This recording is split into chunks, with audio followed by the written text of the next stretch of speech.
This whole faithist journey really started because I read a very interesting book called Owaspy. Owaspy is so fascinating. It was written in 1882 and by a dentist. It was written by a dentist.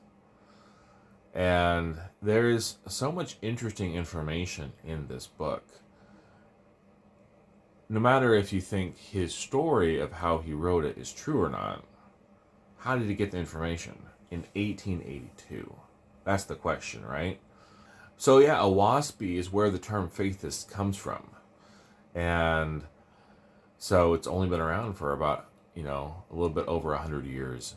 So there's several different aspects to a waspy. One is a narrative. There's a narrative that happens that is part of the history of this world and includes the history of the include stories from other worlds as well. And then there's that narrative aspect of what is happening here on Earth. And it starts really picking up the narrative about 24,000 years ago.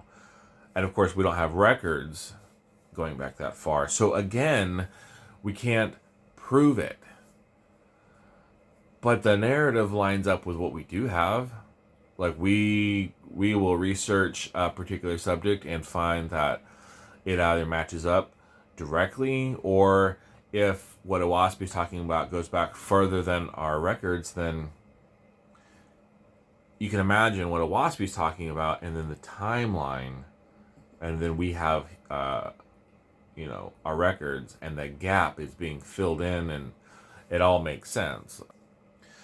But you have so much more. You have science. There are books dedicated to the science of like the reality, just sort of describing our reality, and it's scattered throughout all of philosophy. But there are several books that are specifically trying to help you understand what is this world that we're in and how does it work? How does creation work? So you have the narrative, the storyline, you have the science, and then you have the principles. So even if you thought that Owaspy was an allegory, right? So it was just a really elaborate allegory. Okay, no problem. I don't have a problem with that because the principles found within the story, within the allegory. So these principles found in Owaspy can be found in all sorts of different places. Little bits and pieces here, little bits and pieces there, in Theosophy and Buddhism and Christianity and Islam and Native American. There are little bits and pieces everywhere in different philosophy styles. But to have them all coherently connected in one story, where you have the creator or source, the all person, the all light, expressing creation and not ever being separate from the creation, allowing us to have true will. That's why there's a debate about free will. It's because everything we've taught about free will